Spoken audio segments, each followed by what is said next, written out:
जो unlisted stocks होते हैं वो हाई बीटा स्टॉक्स होते हैं, मतलब कि वहाँ पे आपका रिस्क रिवॉर्ड रेशियो भी हायर साइड में होता है। तो अगर मैं लिस्टेड स्टॉक से कंपेयर करूं तो यहाँ पे रिस्क इन्वॉल्वमेंट हायर साइड पे रहेगी, बिकॉज लिक्विडिटी कम है, आप इंस्टेंट नहीं सेल कर सकते। तो आप अपने ब्रोकर को कॉल करोगे कि भाई मुझे ये स्टॉक इतनी क्वांटिटी में सेल करना है, तो उसके लिए वो एप्रोप्रिएट बायर ढूंढेगा कि हाँ भाई ऐसी अवेलेबिलिटी है नहीं है, या अगर उसे खुद लेना होगा तो वो कहेगा कि ठीक है चलो आप मुझे सेल कर दो।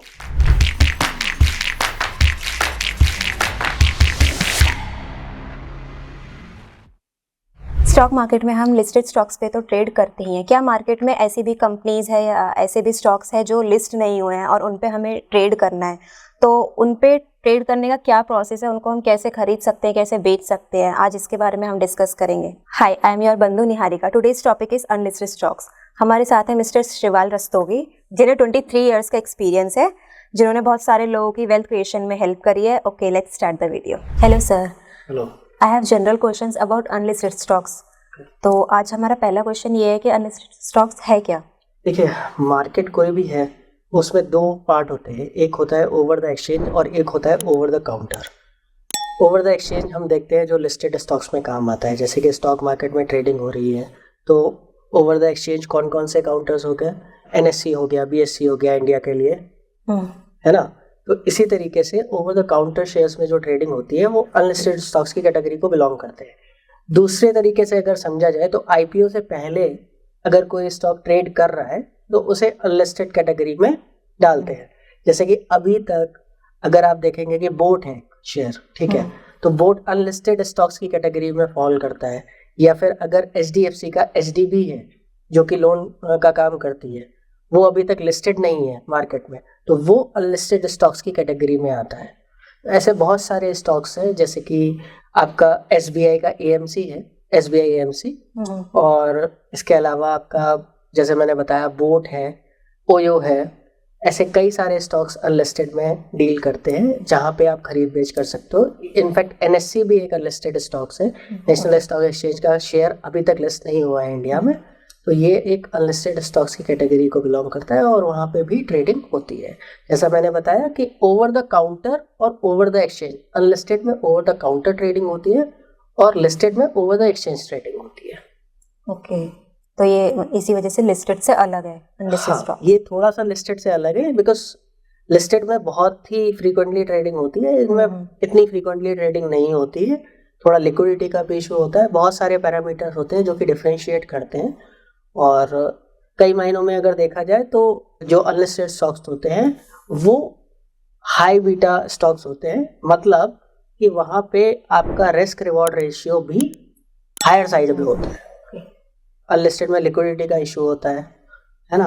तो बहुत सारे पैरामीटर्स हैं जहाँ पे चेंजेस आते हैं, बट हाँ ये एक मार्केट है और ये एक अच्छी मार्केट है जहाँ पे कोई भी लॉन्ग टर्म के लिए इन्वेस्टर कोई इन्वेस्ट करना चाहता है तो it is a very good thing कि आप शुरुआत में ही कंपनी में इन्वेस्ट कर दे रहे हो, सो दैट कि you can take the benefit of the growth of the company.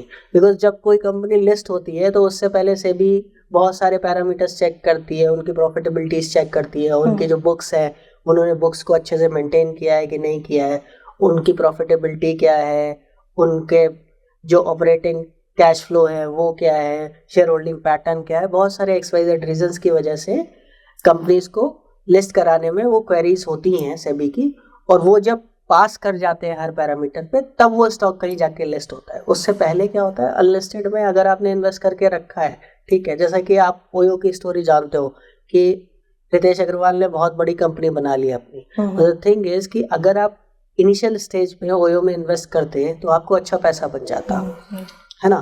तो ये पैरामीटर्स तभी आपको बेनिफिशियल रहेंगे आपके लिए जब आप अनलिस्टेड में इन्वेस्ट करोगे। ओके, तो किसी कंपनी को क्यों चूज करना चाहिए अनलिस्टेड? जैसा कि मैंने बताया, देखिए ज़्यादातर चीज़ें जो हम डिफाइन करते हैं या चेक करते हैं किसी भी स्टॉक को पिक करने के लिए, तो उसमें दो ही चीज़ें हम एनालिसिस करते हैं, एक होता है फंडामेंटल एनालिसिस और दूसरा होता है टेक्निकल एनालिसिस।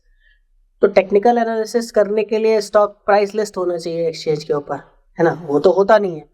इसलिए केवल और केवल फंडामेंटल एनालिसिस करके हम उस कंपनी को चूज कर सकते हैं। तो फंडामेंटल एनालिसिस में हम ये देख सकते हैं कि कंपनी का काम क्या है, उसका प्रोडक्ट क्या है, और वो प्रोडक्ट का डिमांड अगले 10 साल 15 साल 20 साल तक रहने वाला है कि नहीं रहने वाला है। सेकेंड थिंग हम उसमें ये देखते हैं कि जो प्रमोटर्स हैं वो कितने एक्साइटेड है, कितने क्यूरियस है उस बिजनेस को रन करने के लिए और उस बिजनेस को बड़ा बनाने के लिए, ठीक है। तो वहाँ पे हम ये देखते हैं कि जो चीज़ें उन्होंने सोची हैं, जितने भी डायरेक्टर्स हैं या जो भी काम करने वाले लोग हैं उन्होंने सोची है, उनको वो परफॉर्मेंस के अंदर कन्वर्ट कर पा रहे हैं या नहीं कर पा रहे हैं, ठीक है। तो ये सब चीज़ें हम देखते हैं किसी भी कंपनी में, और इन सब चीज़ों के बेसिस पे हम उस कंपनी में इन्वेस्ट कर सकते हैं। ओके सर, तो हमने जनरल बातें तो कर ली, तो अनलिस्टेड स्टॉक्स को हम कैसे खरीदते हैं? ओके, तो उसके लिए आपके पास में कोई ब्रोकर होना चाहिए जो कि ये काम करता हो अनलिस्टेड स्टॉक्स का, उसके थ्रू आप खरीद सकते हैं।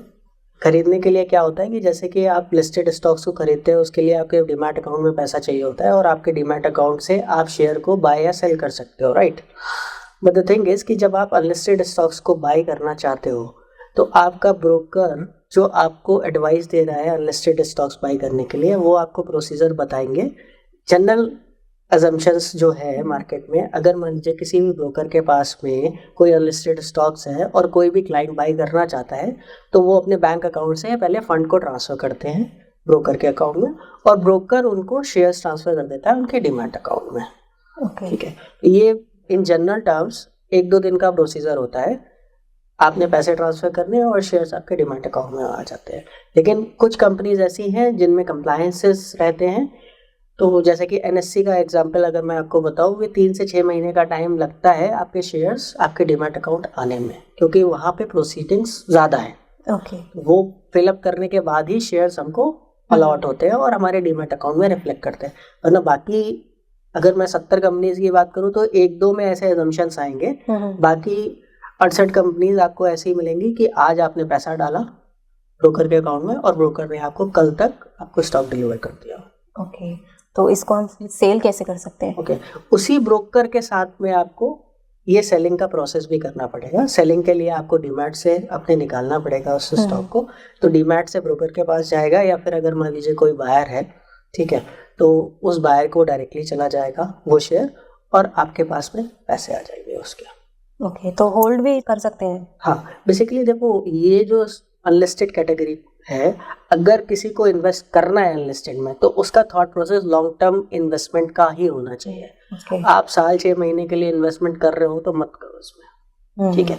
आप ये सोचते हो कि हाँ मुझे इस कंपनी में विश्वास है, 2 साल 5 साल 7 साल 10 साल में रख सकता हूँ इस कंपनी को, तो अच्छे से इन्वेस्ट करो उसमें। हाँ, ये बात और है कि अगर मान लीजिए कहीं पे कुछ गड़बड़ आ जाता है, कोई कंपनी में ग्लिच आ जाता है और जिसकी वजह से उसके प्रॉफिट्स स्लैश हो जाते हैं, या और XYZ कोई भी दिक्कत आ जाती है और उसे आप इन बिटवीन निकालना चाहते हो, तो you can do it by selling the stock. The thing is कि ऐसा बहुत रेयरली होता है, क्योंकि अगर आप वाइजली इन्वेस्ट करोगे इनिशियल फेज में देख के, तो ऐसा करने की आपको नौबत नहीं आएगी। ओके, तो हमने अगर कोई स्टॉक बाय किया था अनलिस्टेड कंपनी का और अब वो लिस्ट हो रही है, तो उसके बाद क्या उसका प्रोसेस रहेगा? ओके, तो जैसा कि मैंने बताया कि अनलिस्टेड में अगर आपने बाय किया तो आपके डीमैट अकाउंट में तो शेयर ऑलरेडी आ गए, ठीक है। लेकिन एक लॉक इन पीरियड होता है लिस्ट होने से 6 महीने तक। एक बार आज की तारीख में अगर लिस्ट हुआ है तो आज से 6 महीने का लॉक इन पीरियड हमें सर्व करना पड़ेगा। जैसे ही हमारा 6 महीने का पीरियड सर्व हो जाएगा उसके बाद हम कभी भी बेच सकते हैं लिस्टेड में। लेकिन 6 महीने तक आप 6 महीने तक वो होल्ड रहेगा। एग्जैक्टली, वो 6 महीने तक आप स्टॉक नहीं सेल कर सकते। या तो लिस्ट होने से पहले आप उसे निकाल लो अगर आपको निकालना है, वरना आपको 6 महीने का पीरियड सर्व करना ही पड़ेगा। ठीक है, कौन से प्लेटफॉर्म ऐसे अवेलेबल है ट्रेडिंग करने के लिए अनलिस्टेड स्टॉक्स में? देखिए, अभी एक्चुअली में ये जो है ना अनऑर्गेनाइज्ड मार्केट है। जैसा कि मैंने आपको बताया कि ये ओवर द एक्सचेंज नहीं होता है, ओवर द काउंटर होता है, ठीक है। तो ओवर द काउंटर का मतलब है कि ये it depends upon your broker, it depends upon your reach, कि आप कहाँ तक रीच कर सकते हो और किस ब्रोकर से आप कनेक्ट करके ये काम कर सकते हो। बेसिकली है क्या, ये कोई प्लेटफॉर्म ऐसा अवेलेबल नहीं है कि आप ऑनलाइन जाके उसको परचेज कर लो। द थिंग इज कि अभी इनिशियल फेज में अगर आपको इन्वेस्टमेंट करनी है तो आपको किसी ना किसी से कनेक्ट करके करना पड़ेगा। या मान लीजिए कि आपके रिलेशन में, आपके जान पहचान में, आपके दोस्त यारी में कोई सेल करना चाहता है और आप बाई करना चाहते हो, तो you can inter transit the transaction, of market transaction उसे कहते हैं स्टॉक मार्केट की भाषा में, तो वो आप कर सकते हो। तो द थिंग इज कि ऐसा कोई प्लेटफॉर्म अवेलेबल नहीं है, आपकी रीच के ऊपर डिपेंड करता है कि आप कहाँ से वो स्टॉक बाय करना चाहते हैं, वो बाय हो जाता है। हमें क्या कंसिडर करना चाहिए अनलिस्टेड स्टॉक्स को खरीदने से पहले? ओके, तो जैसा कि मैंने पहले बताया कि फाइनेंशियल जो उसके हैं उनको देख के ही हमें कंसिडरेशन लेना चाहिए कि हमें वो स्टॉक लेना है कि नहीं लेना है। तो फाइनेंशियल्स में आप क्या क्या देख सकते हैं, आप सेल्स देख सकते हैं, आप प्रॉफिटेबिलिटी देख सकते हैं, आप प्रोडक्ट देख सकते हैं, आप प्रमोटर देख सकते हैं, उसका पी रेशियो चेक कर सकते हैं कि मान लीजिए अगर वो 10 रुपये पर शेयर अर्निंग पर शेयर है, उसकी EPS 10 रुपये है और उसका जो मार्केट प्राइस है क्या चल रहा है, 200 रुपये चल रहा है, तो उसका 20 का पी कंसिडर किया जा सकता है। तो उस इंडस्ट्री का जो मार्केट में लिस्टेड कंपनीज है उनका पी चेक कर सकते हैं, उनके पीयर्स को चेक कर सकते हैं, उसके अकॉर्डिंग आप डिसीजन ले सकते हैं कि ये स्टॉक लेना चाहिए या नहीं लेना चाहिए, पूरा उससे एनालाइज करके। Exactly. Okay sir, by and selling की तो हमारी बातें हो गई, अब हम आते हैं रिस्क पर। इसमें अगर हम इन्वेस्ट करते हैं तो हमारे कितना रिस्क हो सकता है?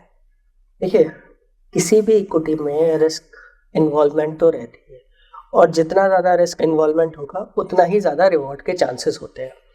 तो अगर मैं लिस्टेड स्टॉक से कंपेयर करूं तो यहाँ पे रिस्क इन्वॉल्वमेंट हायर साइड पे रहेगी, बिकॉज लिक्विडिटी कम है, आप इंस्टेंट नहीं सेल कर सकते। मान लीजिए कि अगर आपके पास में कोई स्टॉक है अनलिस्टेड का और आप उसे इंस्टेंट सेल करना चाहते हो, जैसे कि लिस्टेड में आप तो तुरंत आपने मोबाइल उठाया, मोबाइल से सेल का बटन दबाया, वो सेल हो गया। लेकिन स्टॉक मार्केट में अनलिस्टेड कैटेगरी को जो बिलोंग करने वाले हैं, तो आप अपने ब्रोकर को कॉल करोगे कि भाई मुझे ये स्टॉक इतनी क्वांटिटी में सेल करना है, तो उसके लिए वो एप्रोप्रिएट बायर ढूंढेगा कि हाँ भाई ऐसी अवेलेबिलिटी है नहीं है, या अगर उसे खुद लेना होगा तो वो कहेगा कि ठीक है चलो आप मुझे सेल कर दो। अभी वहाँ पे क्या होगा कि जो प्राइस आ रहा है उससे 2-5 रुपए ऊपर नीचे भी हो सकता है। खरीदने का प्राइस डिफरेंट होता है, बेचने का प्राइस डिफरेंट होता है, जैसा कि मार्केट में होता है। यहाँ पे 5 पैसे, 10 पैसे, 15 पैसे, 20 पैसे का टिक होता है, लेकिन वहाँ पे 2-4-5 रुपए का भी टिक हो सकता है कि भाई अगर 100 रुपए की चीज आपको आज मिल रही है तो हो सकता है अगर आप बेचने जाओ तो वो 95 की बिके, बिकॉज वहाँ पे डिमांड और सप्लाई जो है वो कम है as compared to listed stocks. तो ये चैलेंज है रिस्क का। तो अभी मार्केट जैसे ऊपर चल रही है, काफी हाई पे चल रही है, तो मार्केट में प्राइस आपको अप्रिशिएट करके मिल रहा है। कल को अगर मार्केट गिर जाती है तो वहां पे आपको प्राइस डाउन तुरंत मिल सकते हैं कि 100 की चीज 80 भी हो सकती है। तो ये तो वेरी करेगा कि उसकी मार्केट में डिमांड कितनी है और उसके हिसाब से वो क्या प्राइस रन हो रहा है। या बेसिकली आप ऐसा कह सकते हैं कि उसका ग्रे मार्केट प्राइस आपको देखना पड़ेगा हर दिन, जब भी उसका प्राइस बढ़ेगा तब आप उसे सेल कर सकते हो, या घटेगा तब आप उसे बाय कर सकते हो। तो लिस्टेड स्टॉक से तो ज़्यादा ही इसमें रिस्क है। एग्जैक्टली, लिस्टेड स्टॉक्स में रिस्क इसलिए मैं कम कह सकता हूँ क्योंकि वहाँ पे लिक्विडिटी इशू नहीं है। तो इसमें हमारे ट्रेडिंग करते हुए क्या क्या ऐसे चैलेंजेस आते हैं या आ सकते हैं?